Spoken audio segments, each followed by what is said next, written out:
They didn't even look at me when I walked in. My stepmother, Gloria, sat in the middle of the long walnut table like a queen at court, her pearl earrings catching the light just enough to dazzle.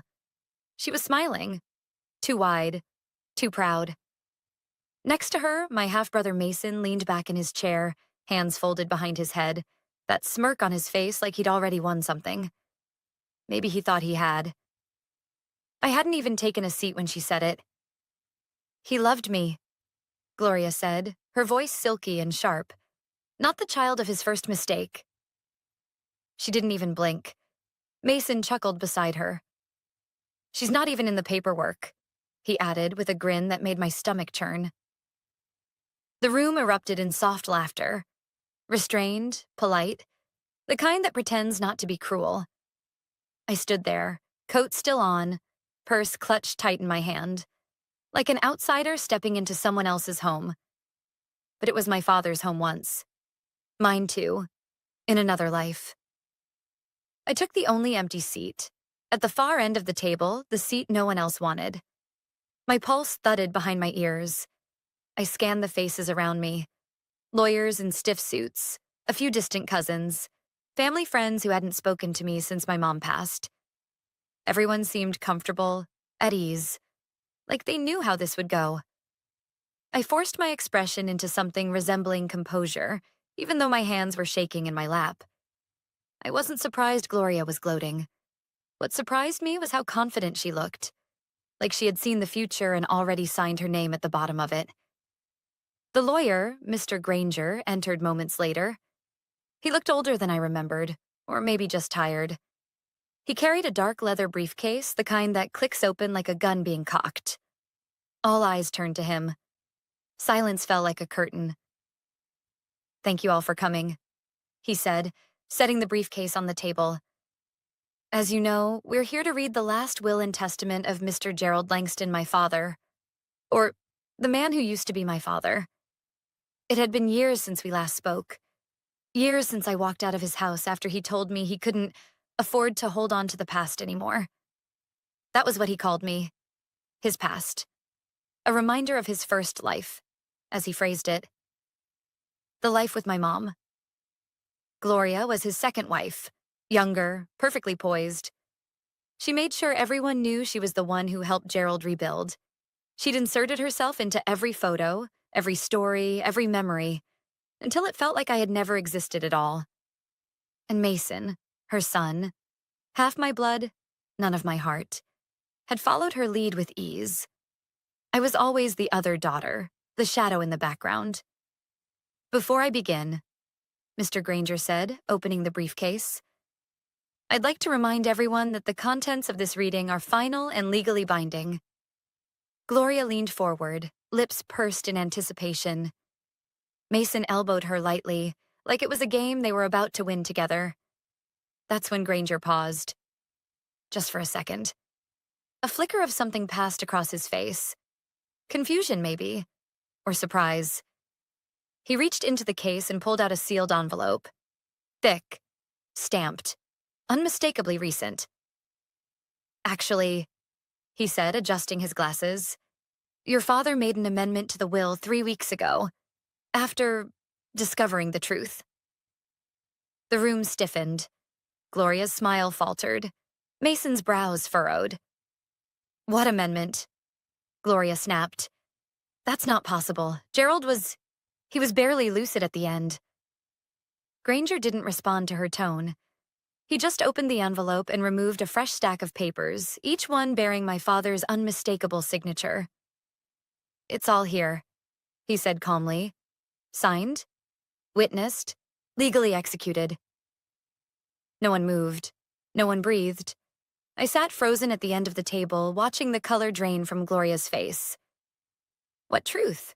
What could he have discovered so close to the end? I had come here expecting nothing. I was told I had nothing. And maybe that was true. But the look on Mr. Granger's face said otherwise. He wasn't looking at Gloria. He was looking at me. The room had gone silent, but it wasn't peaceful. It was the kind of silence that comes before a storm. The kind that charges the air and makes you hyper-aware of every heartbeat, every breath. I sat at the edge of my seat, watching as Mr. Granger slowly removed the amended will from its envelope. Gloria's perfectly manicured nails tapped against the polished wood of the table. Tap, tap, tap. She wasn't smiling anymore. "This is absurd," she muttered, but her voice lacked conviction. "Gerald wouldn't. He was too sick. He couldn't have done this." But he had. I could see it in the lawyer's face, in the slight tremble of his hand as he adjusted the papers, his eyes scanning lines he'd probably already read a dozen times. Whatever he saw in that will, it changed things. For all of us.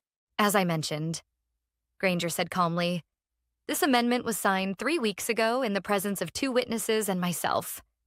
Your father was of sound mind. He was deliberate and very specific." Mason scoffed.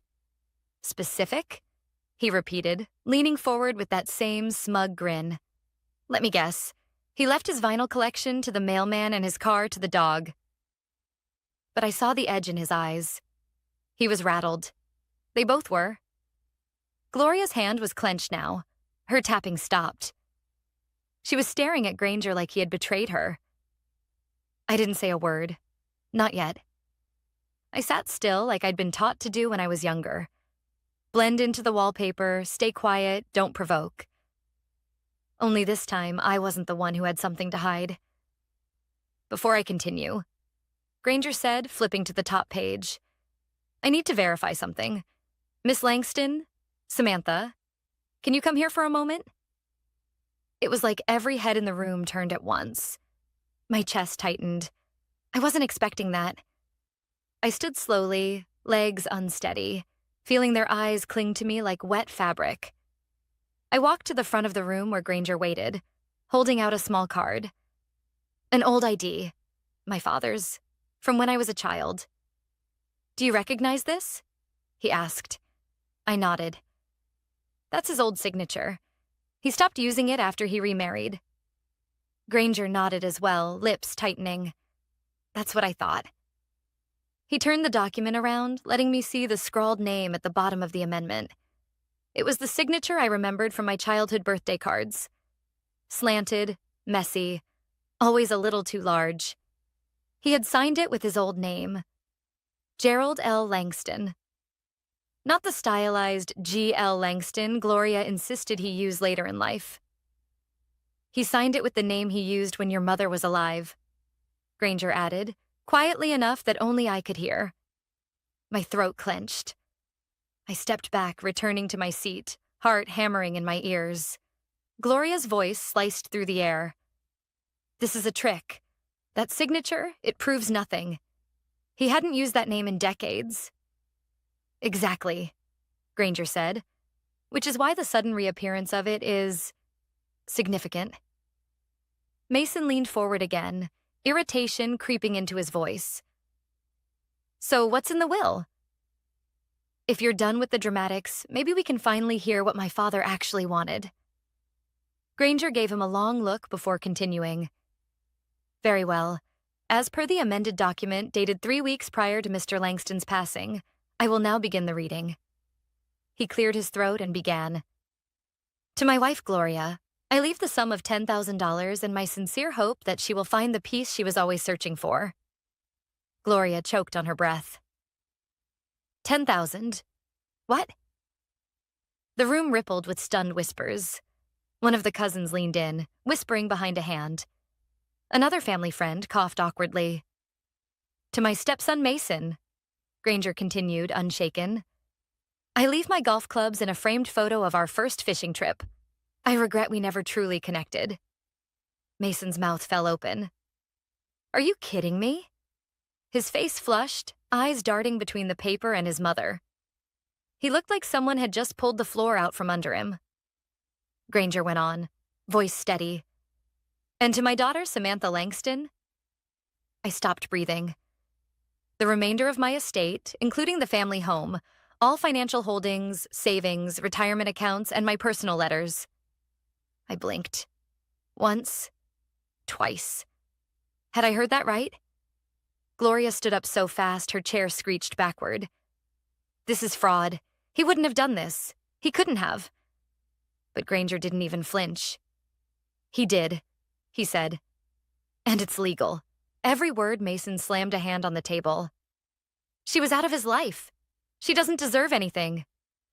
Gloria looked ready to throw something, but neither of them noticed that I hadn't spoken, that I hadn't smiled or cried or moved at all. Because something else was swirling in my chest. Something I hadn't felt in a long, long time. Not victory, not vindication, just confusion. Why? Why would my father do this? We hadn't spoken in years. The last time I called, he let it ring. The last time I wrote, I never got a reply. So what changed? What truth had he found? 3 weeks before his death. And why? Why now? The reading was over, but the aftermath hung in the room like smoke. Gloria paced like a caged animal, her heels clicking too loudly against the hardwood floor. Mason had stormed out a few minutes earlier, slamming the heavy front door behind him so hard the walls trembled. Some of the extended family left in a wave of awkward silence and sidelong glances, clearly not sure whose side to take anymore. And me? I just sat there, still trying to understand what had happened. Not just what he gave me, but why? Mr. Granger began to organize the documents into neat stacks, avoiding my eyes, as if he already knew the questions waiting behind them. I waited until the room had emptied, leaving only the two of us. Then, quietly, "Why did he do it?" He paused, fingers resting on the briefcase. "I was hoping you'd ask." He walked to a side cabinet, pulled open a drawer, and retrieved a small, worn envelope.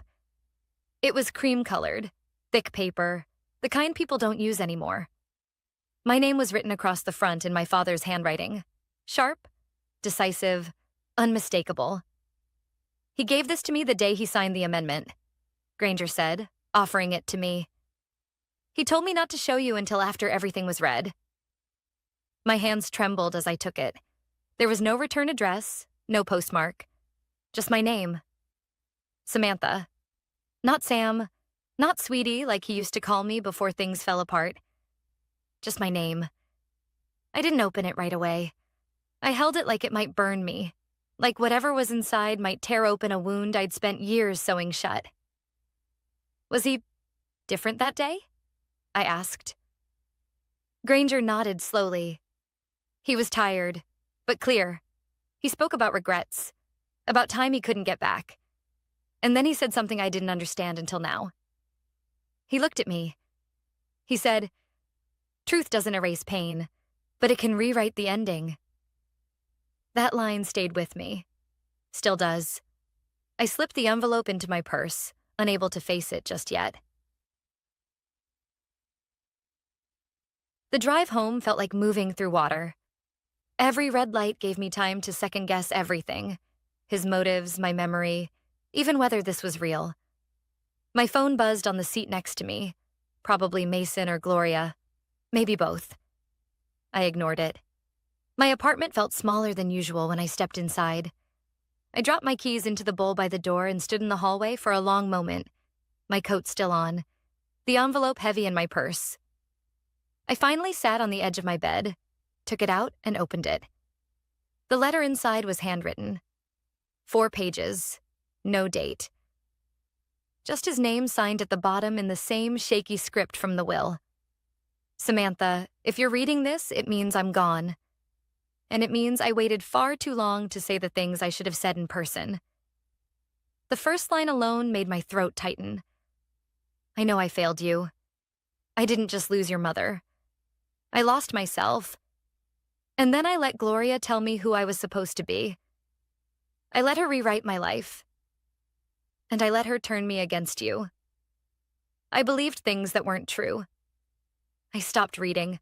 My hands clenched around the paper. What things? What lies had been told?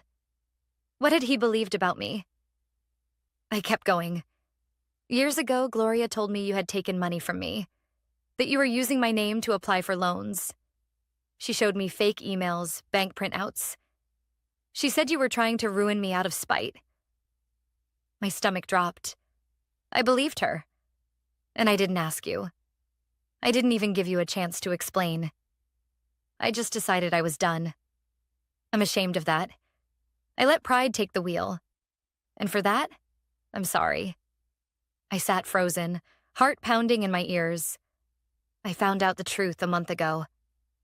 My old accountant called. He finally saw the discrepancies. Someone had been shifting money between accounts. Not you, Gloria. I covered my mouth with one hand. It was her all along. She told Mason, too, that you were a thief, that you were dangerous. I let her poison my memory of you. My body started to shake. I couldn't read anymore, but I forced myself to finish. So I changed the will, not out of guilt, but because it was the only thing I could still make right. I'm sorry it took me this long to see you. I hope one day you can forgive me, if not for who I was, then for who I tried to be at the end. Love always, Dad. I sat in the quiet of my room for a long time. The only sound was the faint ticking of the clock on the wall. He knew. He finally knew. All the years I'd spent wondering if he hated me, if he had chosen someone else over his own daughter. It wasn't just rejection. It was deception. But the damage had been done. And yet, he tried to undo it. At the very end.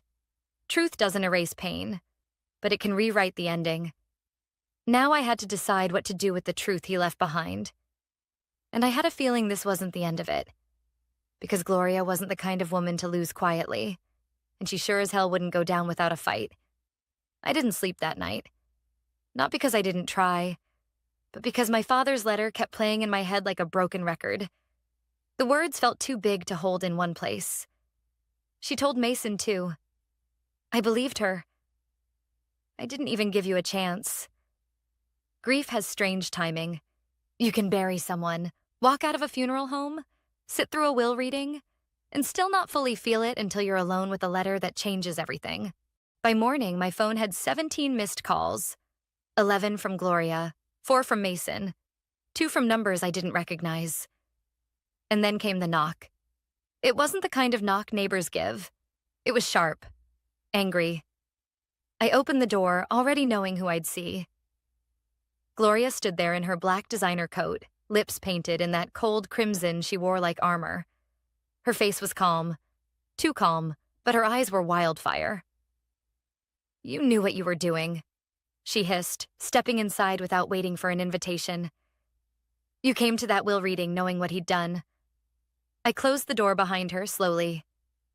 No, I said, keeping my voice steady. I didn't know, but now I do. She laughed, bitter and breathless. You really think that letter changes anything? You think one pathetic apology at the end of his life gives you the right to take everything? I didn't answer, because it wasn't about taking anything. It was about finally being seen. She stepped closer, the scent of expensive perfume and venom thick in the air. You're not the victim here, Samantha. You were always weak, always waiting to be saved. That's why your mother left him. That's why he picked me. That line hit deeper than I wanted it to. And she knew it. She always knew exactly where to aim. You stole my son's future. She spat. No, I replied quietly. You did. When you lied to a dying man to get what you wanted. When you turned him against his own daughter. Her eyes narrowed. Don't act like some innocent little martyr. You walked away, remember? You cut us off. You left. I left, I snapped. Because you made that house feel like a war zone. Because I was tired of begging for scraps of love from a father too blind to see what was happening under his own roof. She went quiet at that. For a moment, the silence was almost human between us. And then she laughed again. You think this is over? She asked, taking a step back. You think you've won? I didn't come here to win, I said, voice low. I came because I was told I was still in the will. I didn't expect anything, but he gave it anyway. I'll fight it, she said. I have lawyers, connections. That man was not in his right mind, and I'll make sure a judge sees that. He was clearer than ever, I replied. He left receipts, letters, proof, and I've already handed copies to Granger. She paled, just for a second. That's when I realized she wasn't here to fight. She was here because she was afraid, not of me, but of the truth. She turned, heading for the door. "You'll regret this," she said. "All of it." "I already regret a lot," I said softly, "but not this." She slammed the door behind her, and just like that, the house was quiet again. The next day, I drove to the family home, the one I now legally owned. I hadn't been back there since I was 21. The last time I stood on that porch, my father told me I was making a mistake by leaving. He said I'd never find anything better than blood. He was wrong. The house looked exactly the same. White shutters, stone path, the same heavy wooden door that had once stayed shut while I cried on the front steps with a duffel bag at my feet. I stepped inside slowly. It was eerily clean. Too clean. Like no one had lived here for months. Just existed. Dust clung to the corners. A picture of Gloria and Mason still hung above the fireplace. Not a single photo of me anywhere. I walked through the hallway like I was walking through someone else's memory. And then I saw it. On the desk in my father's study, right beneath the antique lamp he used to love, a notebook. Worn leather cover. No label. No lock. I opened it. Page after page of my father's handwriting. Dates, observations, regrets. Saw Samantha's graduation photo in the paper. She looked so grown up. I wonder if she ever got my letter from 2014. Gloria says Samantha wants nothing to do with me. Hard to believe. Maybe she's right. Maybe I ruined it beyond repair. Tried to write her again. Couldn't find the words. Each entry felt like a stone added to my chest. He had tried, even if he didn't send them. Even if he didn't say it to my face. He thought about me. He missed me. Maybe that's not enough for some people. But for a girl who spent most of her 20s thinking she'd been erased, it meant everything. And as I stood in that house, alone, surrounded by proof that my father had finally seen me, I knew Gloria wasn't done. She would come back. She would fight. But this time, I wasn't the girl crying on the porch. I was the one holding the keys. 3 days after Gloria stormed out of my apartment, I got the envelope in the mail. Certified. Heavy paper. Her lawyer's name printed across the front in sleek black font. Notice of intent to contest the will. Of course. It didn't matter that the documents were signed, witnessed, notarized. It didn't matter that my father had left proof, letters, even a video message Granger promised to reveal only if it came to trial. Gloria wouldn't go quietly. She was a woman who lived on control, and I had taken hers away. I sat on the edge of the couch, the envelope still open in my lap, my coffee going cold beside me. I wasn't afraid of her. Not anymore. But I was exhausted. Exhausted by the weight of all of it. The past. The lies. The memories that clung to the walls of that house like mold I couldn't scrub clean. And maybe I was afraid of what came next. That night I returned to the house again. Not because I needed to, but because I couldn't sleep unless I was surrounded by the pieces he left behind. His smell still lingered faintly. Old books, cedarwood, and ink. I walked back into his study, the notebook still sitting exactly where I'd left it. I hadn't read it all yet. Something in me was scared too.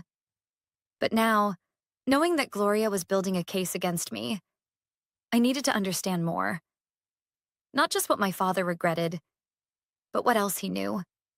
Why now? Why really? The journal opened easily to the middle. My fingers stopped on a page with only a few lines, but the handwriting was different. Shakier. Uneven. August 3rd.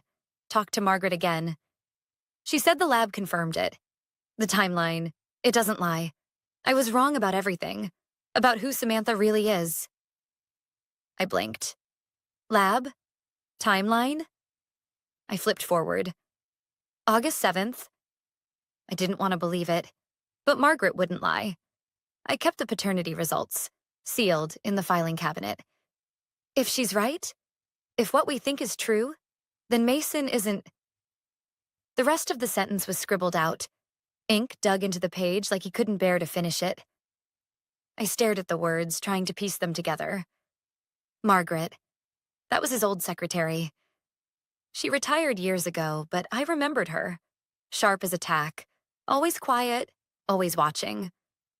I had no idea they still spoke. Paternity results? I stood up, suddenly needing air. I paced the room, eyes scanning every shelf, every drawer. Then I remembered. The filing cabinet. Bottom drawer. The one that always stuck.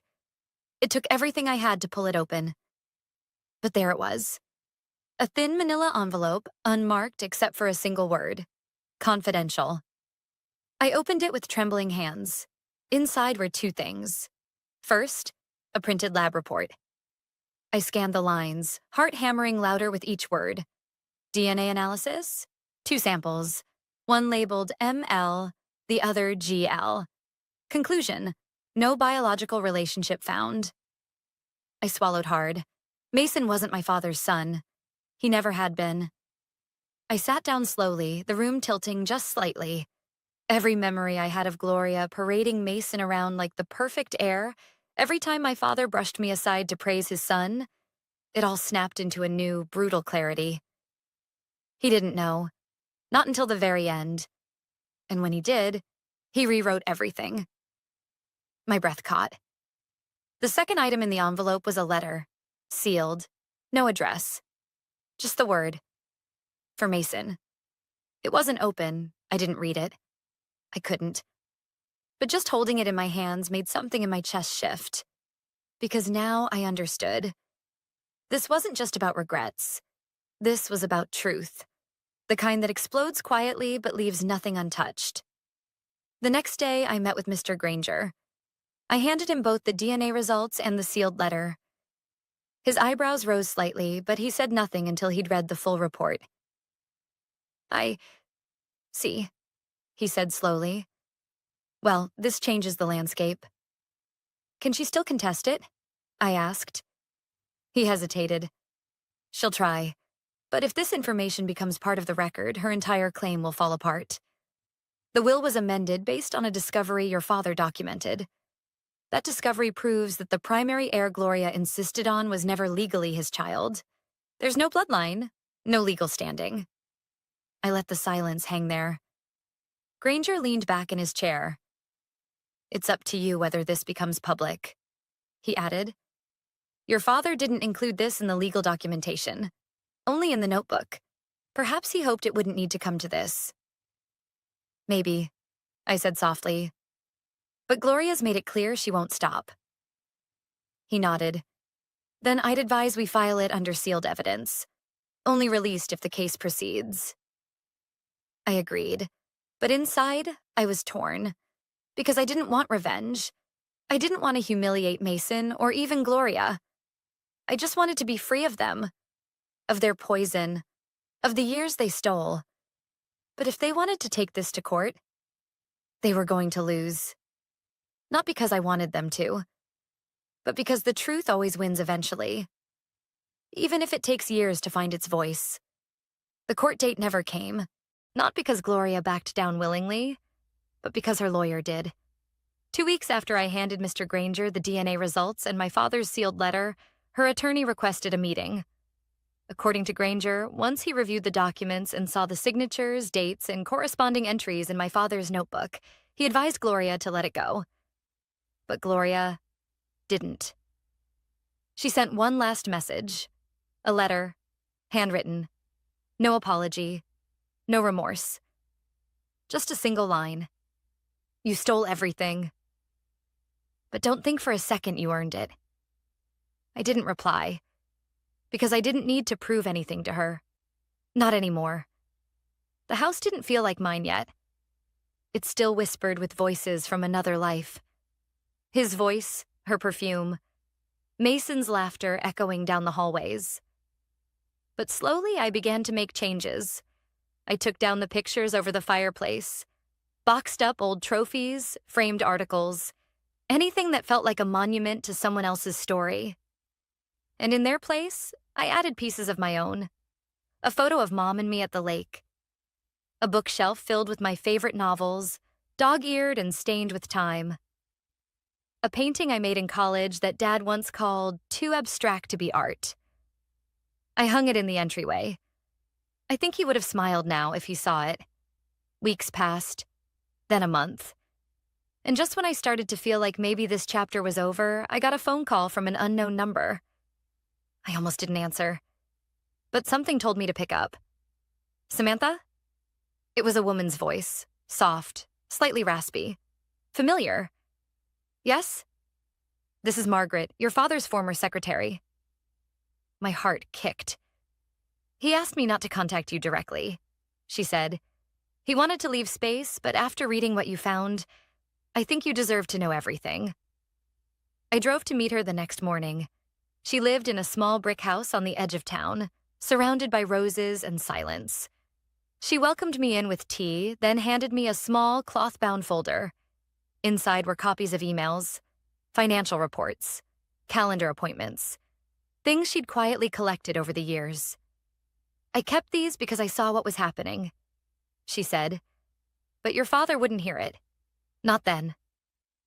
As I flipped through the pages, the pattern became clear. Gloria had been slowly draining money from various accounts. Reallocating assets, redirecting funds, even rerouting business income into private holdings under Mason's name. She hadn't just manipulated him emotionally, she had nearly destroyed him financially. He only began to question it last year, Margaret explained, when one of the properties he thought he owned was listed under someone else's trust. He came to me in a panic. That's when I told him everything. And the DNA test? He asked me to help him coordinate it. He didn't want to confront Gloria until he was sure. The day the results came in, he just sat there, quiet, staring at the paper. Did he cry? I asked. She shook her head. But he looked like a man who'd been holding his breath for 20 years. And finally exhaled. After I left her house, I didn't drive home right away. I stopped at the cemetery. It was raining, soft and steady. The kind of rain that doesn't chase you indoors, but invites you to linger. I stood by his headstone, fingers brushing the grooves of his name. Gerald Langston, beloved husband. Devoted father. I used to think that second line was a lie. Now, I think it was just incomplete. I got your letter, I whispered. And I believe you. I knelt, pulling a folded note from my coat. My own words this time. Just a few. You were wrong, but you tried to make it right. And that matters. We can't rewrite the past. But I'm learning how to live with the truth. Thank you for seeing me. Love, Samantha. I tucked the note into the base of the stone beneath a small rock, and I let the rain wash the rest away. A few days later, I got another letter. This one wasn't from Gloria. It was from Mason.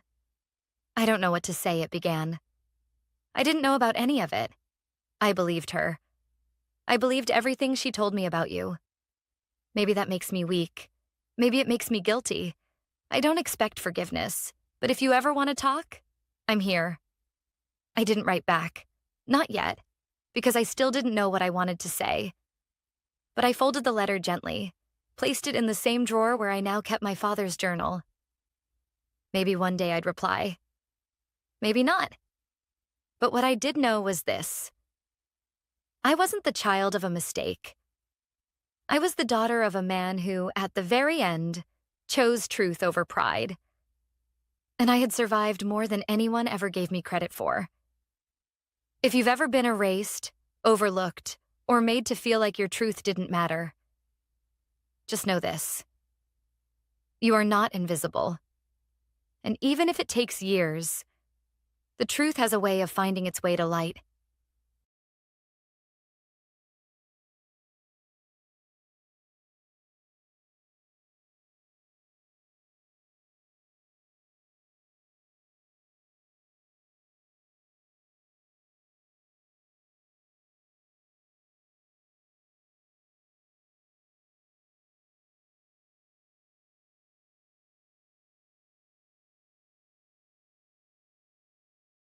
We don't need just a pretty face here, sweetheart.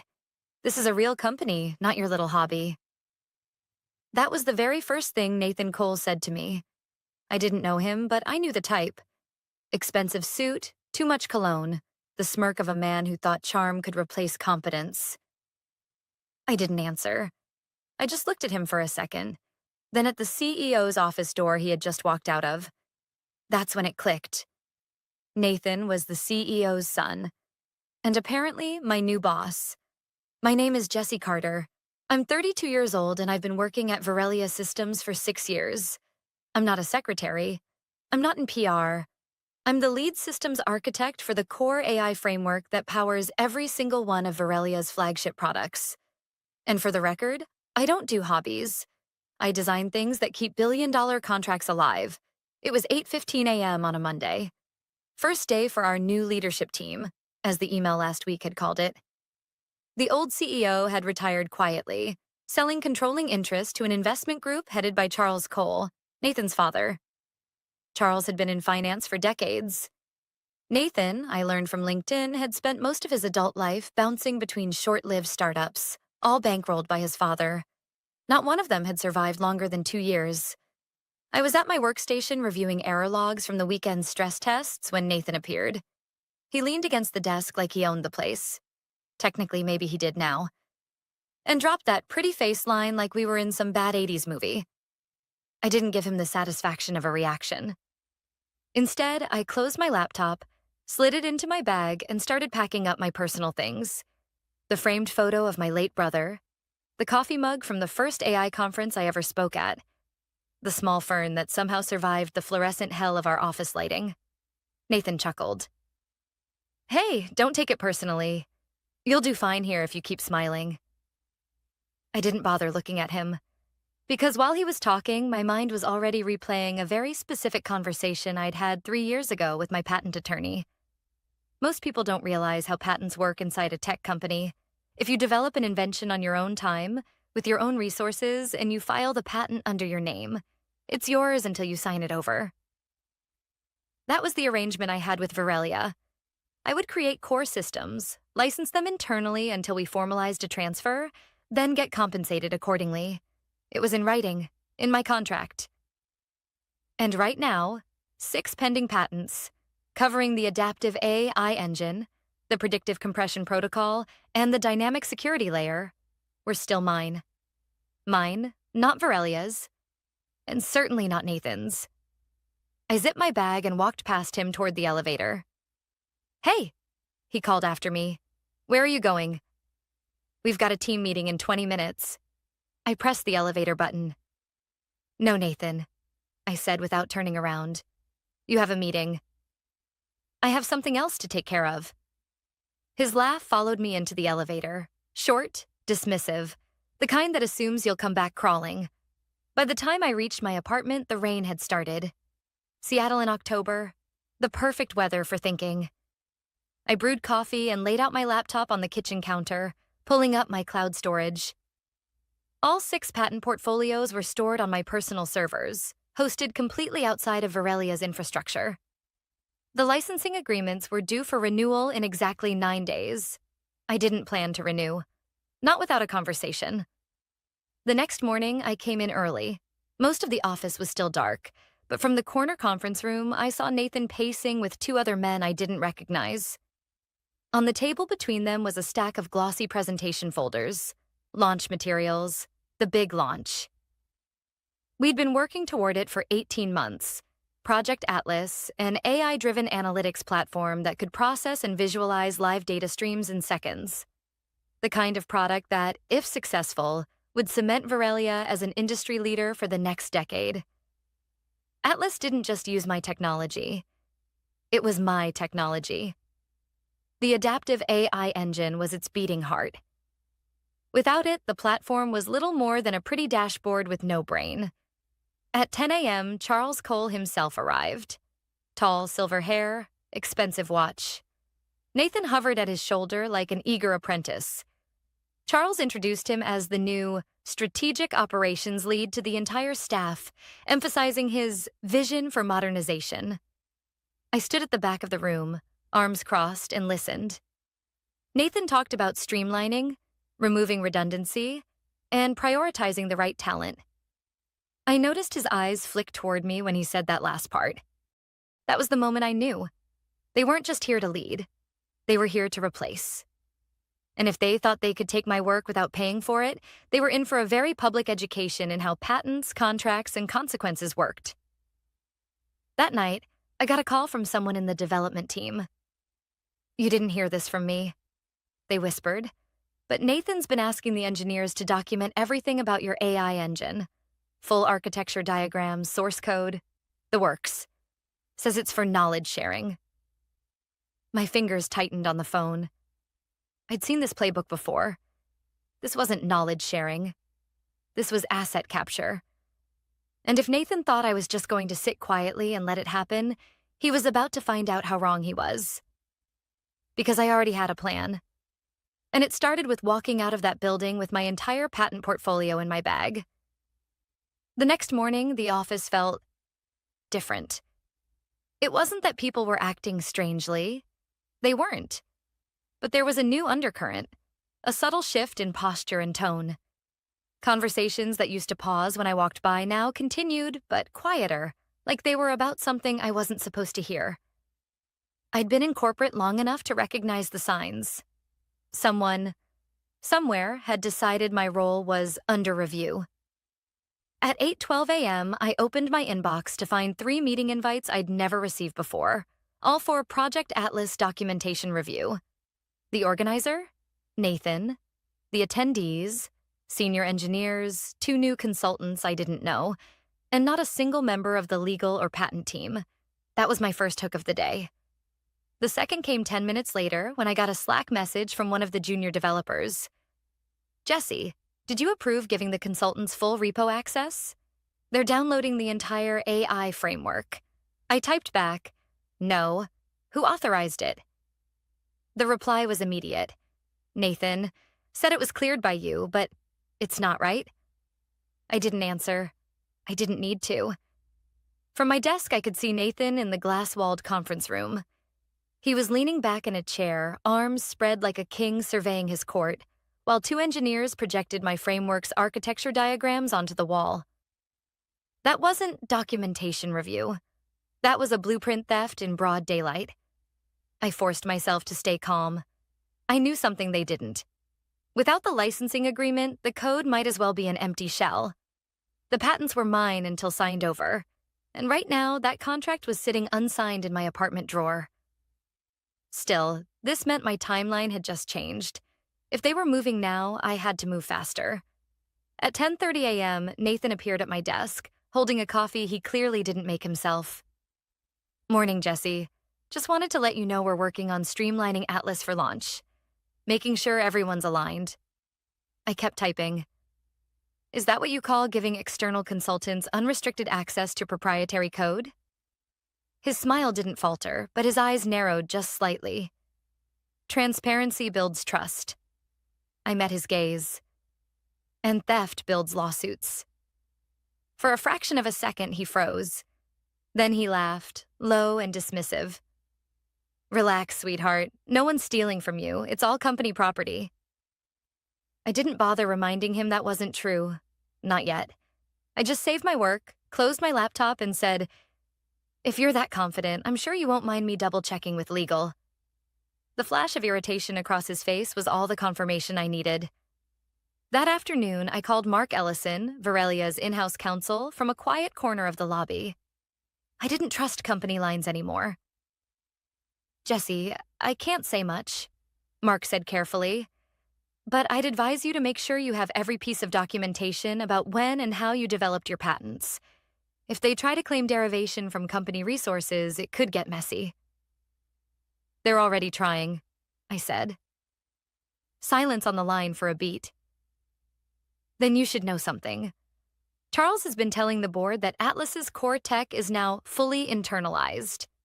That's a very specific phrase in contract law. Meaning? Meaning he's implying they own it, even if they don't. And that makes your position precarious." When I hung up, my stomach felt like it had dropped through the floor. They weren't just stealing the code. They were laying the groundwork to make it look legal. That night, I stayed in the office later than usual. The cleaners came and went. The lights in the conference rooms went dark.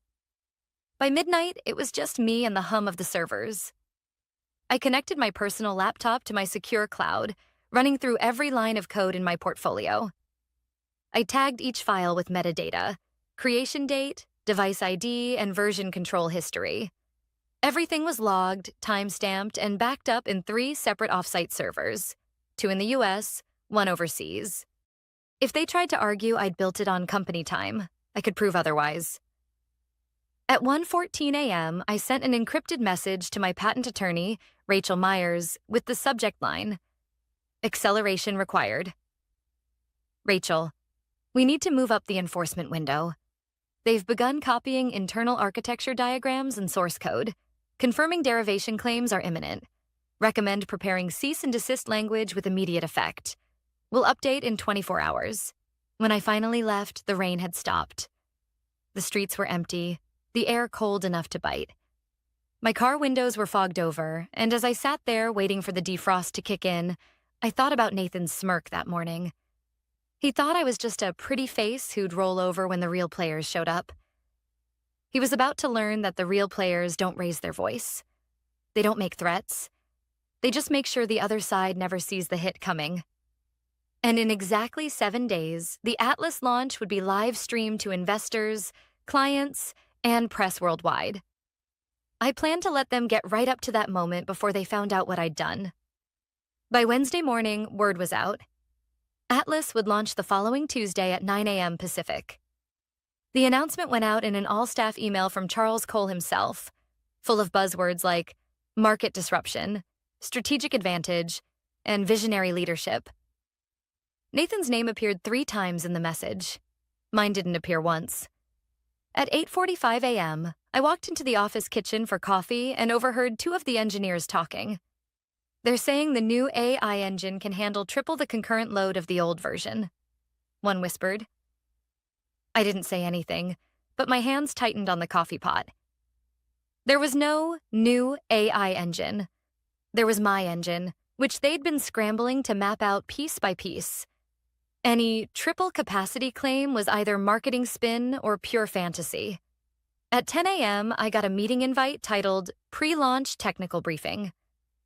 The attendees included the board, Charles, Nathan, and the new consultants. My gut told me this wasn't a normal briefing. It was a control grab. When I arrived, Nathan was already at the head of the table, sleeves rolled up like he'd just come from solving the world's problems. He clicked through slides full of colorful graphs and bullet points. This, he said, pointing to a performance chart, is the future of Atlas. I recognized the chart instantly. It was based on my original benchmark tests from months ago, before they'd even begun modifying the system. Nathan's eyes flicked toward me for just a second. He knew I recognized it. Charles leaned forward. Jesse, I understand you've been involved in Atlas from the beginning. Any concerns about the launch? I met his gaze. Only that the benchmarks you're showing here are from a different version than the one currently being built. The room went quiet for a second too long. Nathan laughed it off. Jesse's just being cautious. She's protective of her work. And that's a good thing. I didn't push further. Not here. Not yet. That afternoon, I got a call from Rachel, my patent attorney. They filed a motion to clarify ownership of the AI engine. She said, it's not a lawsuit yet, but it's a signal. Meaning they're hoping I'll cave? Exactly. They're betting you'll hand over the patents to avoid a fight before launch. My advice? Don't respond until we deliver the cease and desist. When can we send it? Monday morning, 10 a.m. That's early enough to create panic. Late enough they can't pivot before Tuesday's launch. That night, I stayed late again. Not to change the code, but to audit it. Every instance of my patented algorithms was still embedded in the Atlas build. Without them, the authentication layer would revert to basic username password verification. Technically, they could still launch like that. But it would be like leaving the front door unlocked in a bad neighborhood and then broadcasting the address on live television. On Thursday, Nathan called me into his office. Look, he said, pretending to be casual. I know we got off on the wrong foot. You're smart, you're valuable, but this is a new era and the way we do things is changing. Changing how? For starters, we need to think bigger, and that means making sure Atlas belongs to Varelia, not any one person. I folded my arms. So this is the part where you tell me to sign over my patents. His smile widened. It's just paperwork. You'll be compensated. I kept my voice level. Send it to my lawyer. By Friday, the consultants were working around the clock, combing through every piece of documentation I'd ever written. I watched them out of the corner of my eye, knowing they still didn't understand the one thing that mattered. The core authentication framework wasn't physically housed on Varelia's servers. It was on mine. Saturday morning, my phone buzzed with a text from one of the junior engineers. Nathan just told the board Atlas is independent of your tech now. He's lying. The build still calls your framework 326 times on login. That was the third hook. Nathan wasn't just arrogant. He was reckless. If they launched with my tech without a licensing agreement in place, it wasn't a gray area anymore. It was textbook patent infringement. On Sunday, I drove to Rachel's office with a hard drive containing every version of the AI engine, all metadata intact. We went over the cease and desist one last time, line by line. Once this is served, she said, you have to be ready for immediate retaliation. They'll accuse you of sabotage, theft, whatever they can throw at you. Let them, I said. The truth's on my side. Rachel slid the envelope across the table. Then we're ready. That night, I couldn't sleep. I lay in bed, listening to the rain, thinking about the faces I'd see in the office tomorrow morning when the courier walked in with that envelope. Nathan would smirk, then panic. Charles would go straight to damage control. And everyone else? They'd wonder how the launch could possibly go wrong. I closed my eyes and pictured Tuesday at 9 a.m. The stage, the cameras, the investors in their suits, and the moment they tried to log into Atlas, only to find the door locked, the lights out, and the keys in my pocket. At 9:57 a.m., Monday, I was in my chair with my laptop open, cursor blinking over an email draft I'd been rereading for 20 minutes. The subject line was simple. Notice of license termination, Atlas authentication components. It had 3 attachments: the signed cease and desist from Rachel, the exhibit list of my patents, and the prior internal license letters that proved Varelia had always treated my tech as licensed, not owned. At 10 a.m. sharp, the courier stepped out of the elevator and walked straight to reception. From my desk, I watched the envelope get passed to Charles's assistant, then to Mark Ellison from legal. Within a minute, I saw Mark moving quickly toward the executive suite. Less than 2 minutes later, my phone lit up. Incoming call. Private number. I let it ring out. A Slack pinged. Then another. Then an email from Office of the CEO. Conference room A, now. I took a breath, slid my phone into the drawer, and walked. Charles was standing at the end of the table when I entered, the envelope open, pages spread like a fan. Nathan had that fixed grin people wear when they think they're still in control. Mark sat off to the side, legal pad ready, face neutral. Charles didn't waste time. Jesse, what is this? It's notice you're not authorized to use my patented components in Atlas, I said. I kept my voice even. The license expired. Renewal was never executed. You've continued using the tech without permission. Nathan laughed. Your tech? It's company tech. Mark cleared his throat. To be precise, portions of the framework are covered by pending and issued patents filed under Ms. Carter's name. Historically, we've used internal licenses pending transfer. Historically? Charles snapped. We own the company. We own the code. Ownership of code and ownership of patent rights are not the same thing, Mark said quietly. This notice triggers certain obligations. Nathan rolled his eyes. Obligations like stopping use, I said. Immediately. Charles slid a fresh document across the table. Then sign this transfer now and we're done. I didn't touch it. Send it to my attorney. He leaned in. There's a launch in 24 hours. If you push this, you'll destroy everything we've built. You're free to rebuild an authentication layer that doesn't infringe my claims, I said. You cannot use mine without a license. Nathan's grin cracked. This is blackmail. It's called contract enforcement, Mark said. Charles turned to me, voice dropping half an octave. You walk out with those patents and we will pursue you for theft of company IP. I kept my hands on the chair back so he wouldn't see them shake. Everything was developed off-site, on my equipment. You have my logs, purchase receipts, the version control history. You've had them for years. Silence. Then Charles exhaled through his nose. Get out, he said. We'll handle this. I walked back to my desk. I didn't pack this time. I documented. At 10:42 a.m., I sent a single statement email to legal and the executive team. Per attached C&D, effective immediately, I am revoking access to all remote endpoints, keys, and services that implement claims in the attached patents. This action is limited to my property and does not alter or access any Varelia asset. I will maintain full forensic logs. 2 clicks. Rotate primary API keys, disable legacy fallback token, revoke the Atlas service account on my gateway. It took 41 seconds. The system continued running on cached sessions. No active user was kicked. If they stopped touching my endpoints, nothing would break. Yet. By 11:15 a.m., Slack went loud. Engineers, who changed the auth gateway? Why are we getting 401s on stage cluster? Did we cut over to the new provider? Its security DM'd me. We're running an emergency audit. Please bring in all company devices. I replied, happy to. I don't have any company devices at home. My personal equipment is not subject to audit. 2 minutes later, HR emailed me a PDF titled Updated Employment Agreement, IP and Device Policy. Timestamp, 11:23 a.m. New language. Retroactive language. I replied, CCing Mark and Rachel. I will not sign retroactive policy. Please address counsel to counsel. At 12:05 p.m., Nathan appeared at my desk with a security supervisor I'd never met.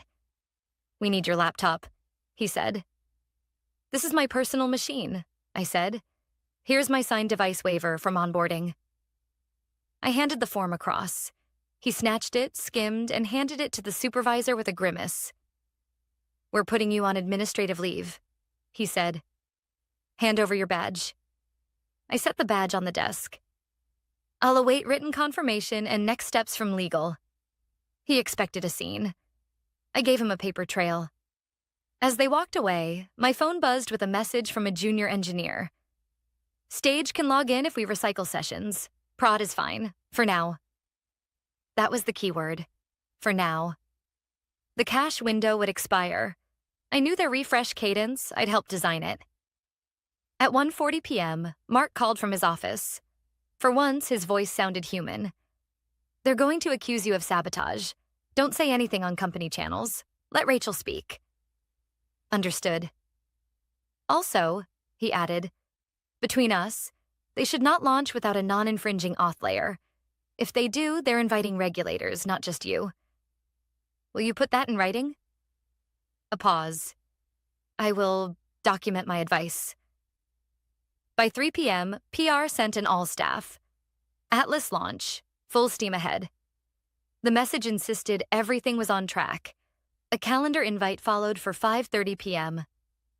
War room, final readiness. I wasn't invited. I went home. At my kitchen table, I opened my audit dashboard.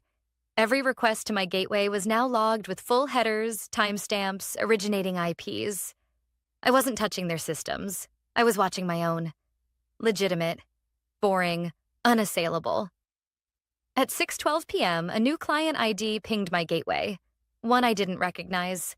It tried to authenticate 6 times in 20 seconds, failed, then vanished. 3 minutes later, another.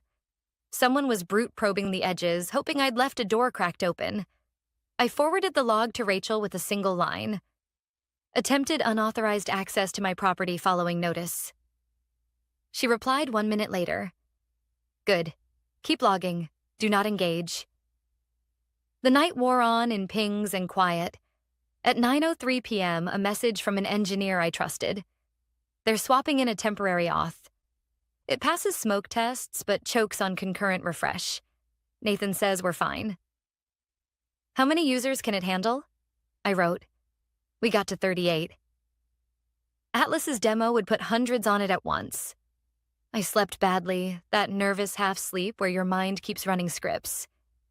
Twice I sat up convinced I'd forgotten something, then lay back down when I remembered the checklist and the backups and the letters in triplicate. I'd done this by the book. They were the ones sprinting into traffic. Tuesday, 5:42 a.m. My alarm. I made coffee stronger than necessary and opened the stream announcement. 9 a.m. Pacific. Investor list visible in the RSVP banner. Tech press already tweeting about the AI moment. The War Room calendar showed a 7 a.m. status call.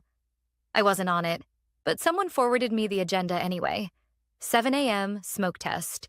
7:30 a.m. load test. Limited. 8 a.m. green, red go.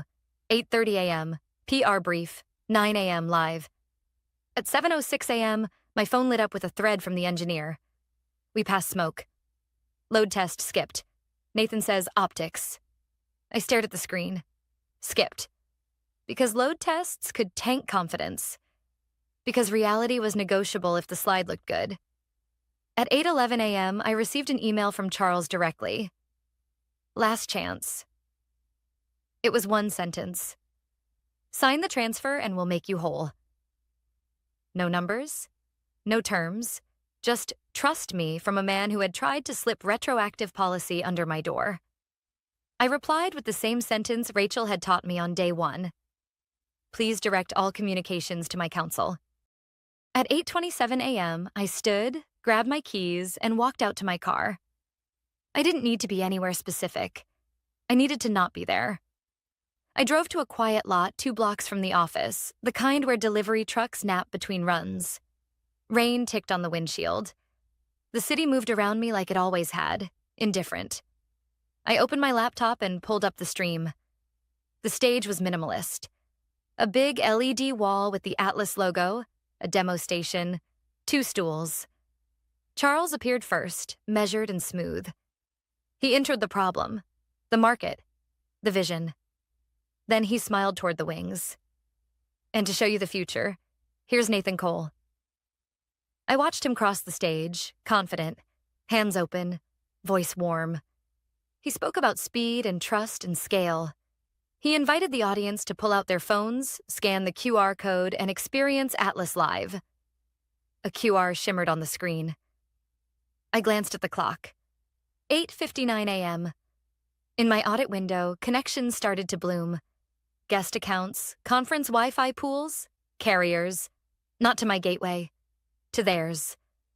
I closed my eyes for a second and breathed. In 1 minute, the test would become traffic. In 1 minute, marketing would meet math.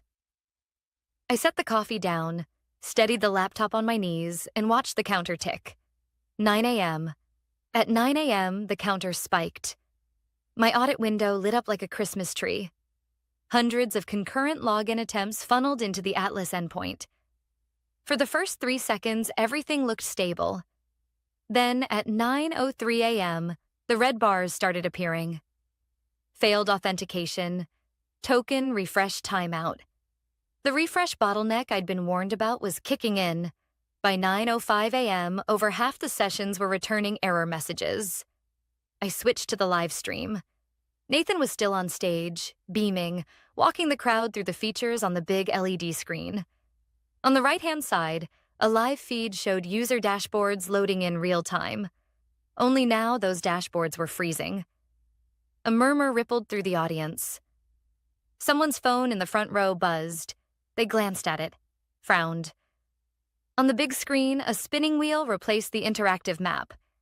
Nathan noticed. I saw it in the quick flick of his eyes, but kept talking. By 9:07 a.m., the failures were unavoidable. The spinning wheel gave way to red banners, Error, unable to connect to authentication server. It wasn't just the demo accounts, it was everyone. Nathan's smile faltered for half a second before he turned toward the wings. Off camera, someone was frantically waving.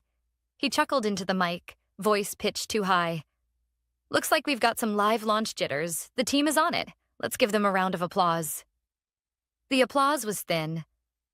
Back in my audit logs, the requests were stacking up and failing instantly. Their temporary authentication layer simply couldn't handle the load. And because they'd ripped out the caching bridge that had bought them a few days of breathing room, there was no safety net. At 9:12 a.m., the live stream cut away from the failing demo screen and switched to a promotional video. Glossy stock footage of diverse teams smiling over laptops. A Band-Aid on a severed artery. From where I sat in the parking lot, I could picture the scene in the war room. Consultants shouting over each other, engineers hammering keyboards, Charles demanding someone fix it now. I knew the truth. They couldn't fix it now.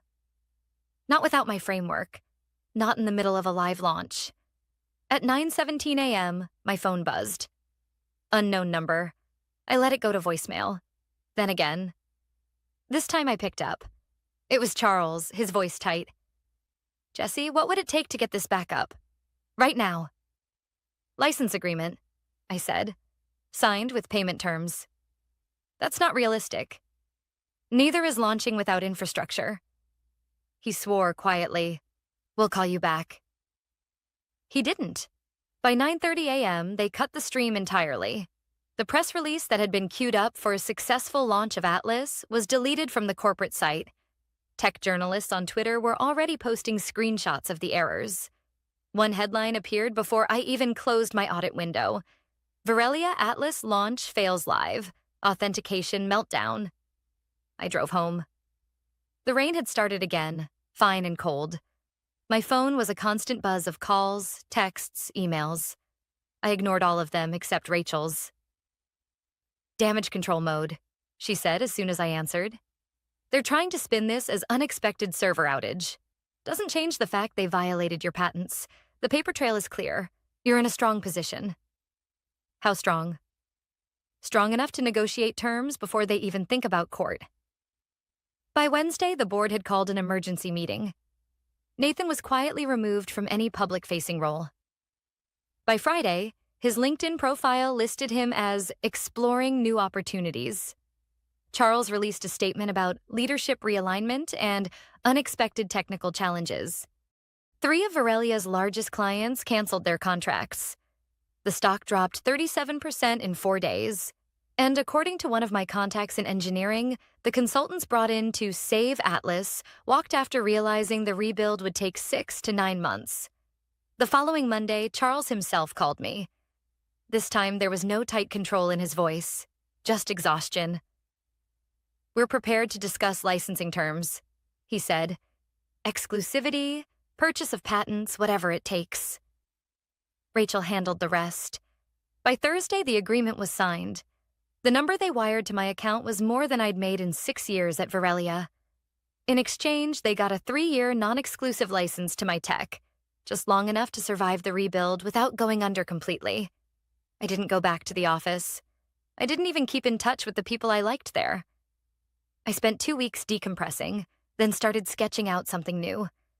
By January, I'd incorporated my own company, Aegis Logic, specializing in secure, adaptive authentication systems. Within 6 months, we had contracts with 2 of Verelia's competitors. Verelia? They limped along for a while. When the 3-year license ran out, they tried to build their own system from scratch. It never matched the performance or security of my original framework. Eventually, they were acquired for a fraction of their former valuation. Charles retired quietly.